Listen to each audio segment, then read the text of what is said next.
नमस्कार, बहुत स्वागत आपका महुआ मुहिम में। मैं हूं राकेश पाठक। एक अंग्रेजी अखबार को दिए नीतीश कुमार के बयान ने पूरे देश की राजनीति को हिलाकर रख दिया है।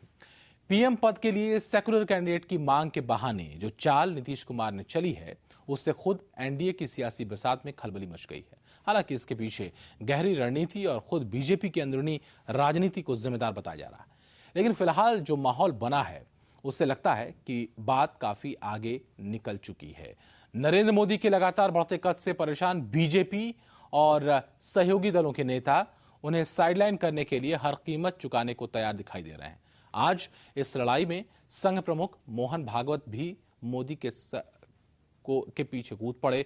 इसके बाद तल्ख सियासी बयानबाजी का जो दौर शुरू हुआ तो नौबत गठबंधन को ताक पर रखने तक की आ गई। देखना है कि नीतीश की भड़काई साग में कौन तेल डालता है और कौन पानी। बहरहाल मुहिम में आज हमारा सवाल यही है कि आप नरेंद्र मोदी को लेकर नीतीश कुमार के रवैये को सही मानते हैं या गलत।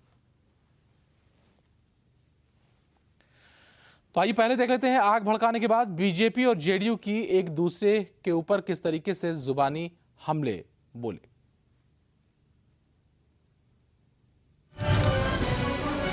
सेकुलरिज्म की परिभाषा या सर्टिफिकेट कोई व्यक्ति या कोई राजनीतिक दल किसी एक दूसरे को नहीं देगा।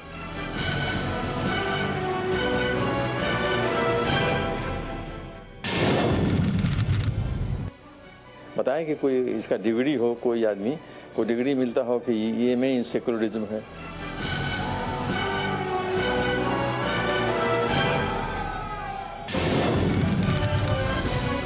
मथुरा में जो दंगा हुआ और अटल बिहारी वाजपेयी ने नरेंद्र मोदी की सरकार को बर्खास्त नहीं किया, इसलिए अटल बिहारी वाजपेयी की सरकार चली गई।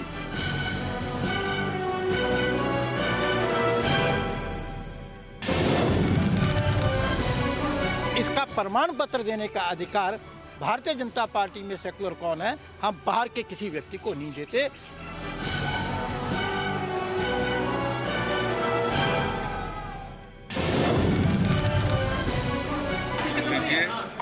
Golden words are not repeated.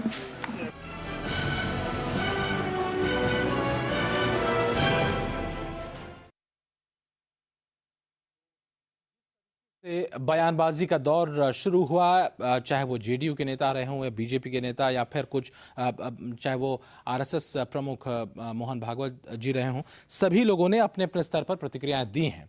और इस वक्त नीरज कुमार जी हमारे साथ जुड़े हुए हैं, जेडीयू के प्रवक्ता हैं और लगातार उनसे चर्चा भी दिन भर से चलती रही है।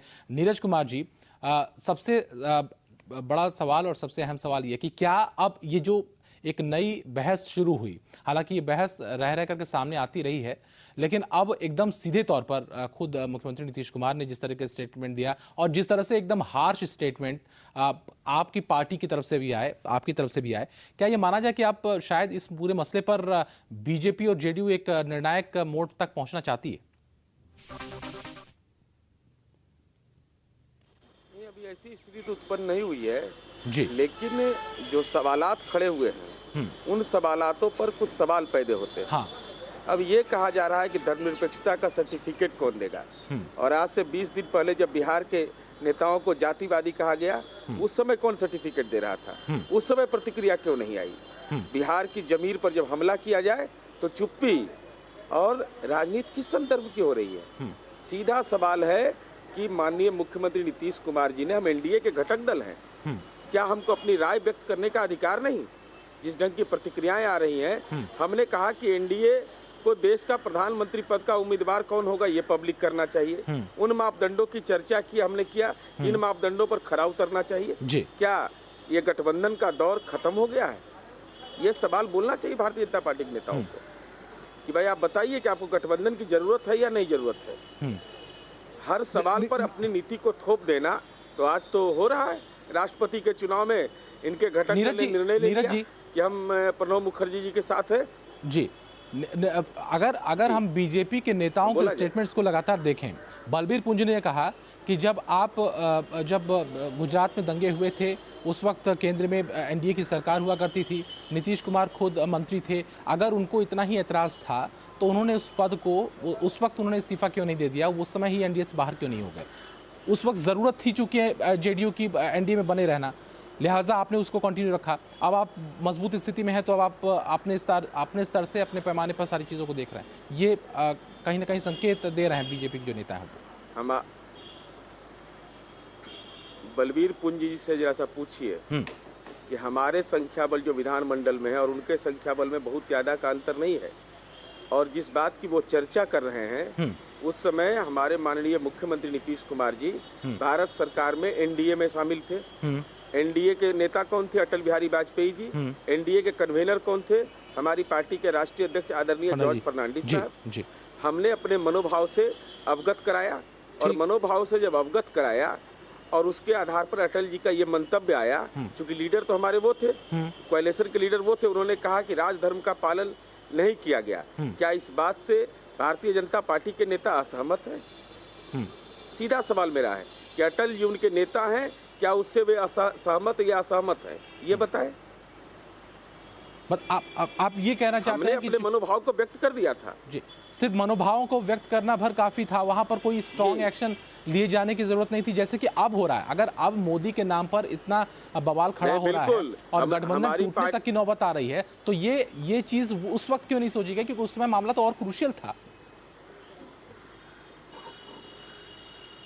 क्या आपको लगता है कि भारतीय जनता पार्टी के नेता और देश के पूर्व आदरणीय प्रधानमंत्री माननीय अटल बिहारी वाजपेयी जी का ये मंतव्य आना, अपने दल के मुख्यमंत्री को राजधर्म की पाठ पढ़ाना, क्या ये गठबंधन के घटक दलों के और हमारी जो नीतियां थी उनके नीतियों के आधार पर इन सवालों को क्या नहीं कहा गया कि अपने नेता को उन्होंने कटघरे में खड़ा किया और ये सवाल कहा कि भाई राजधर्म का पालन नहीं हो रहा है?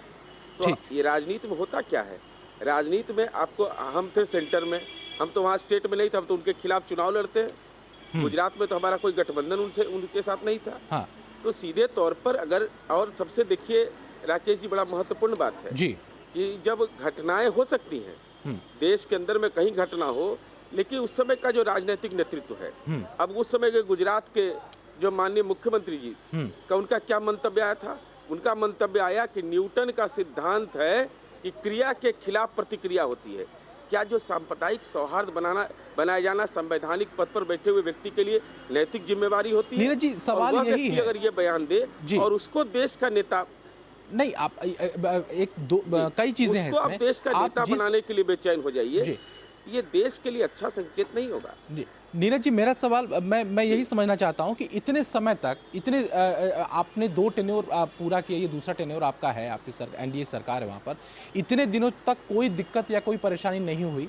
अचानक से, और आप उन विचारधारा के लोगों के साथ लगातार काम भी करते रहे, अचानक से कुछ ऐसा मसला होता है, अचानक से नीतीश कुमार उस संदर्भ में अपनी टिप्पणी देते हैं जो कि बहुत हार्श स्तर तक पहुंच जाती है और गठबंधन टूटने तक की नौबत दिखाई देने लगती है। तो ऐसी स्थिति में तो कहीं लगता है ना कि आप क्या लोकसभा चुनाव का इंतजार कर रहे थे कि लोकसभा चुनाव आए, हम थोड़ा सा कंफर्टेबल जोन में पहुंच जाएं, उसके बाद हम इस तरह के चीज़ें करेंगे ताकि हम और बेहतर एक वर्ग का वोट अपनी तरफ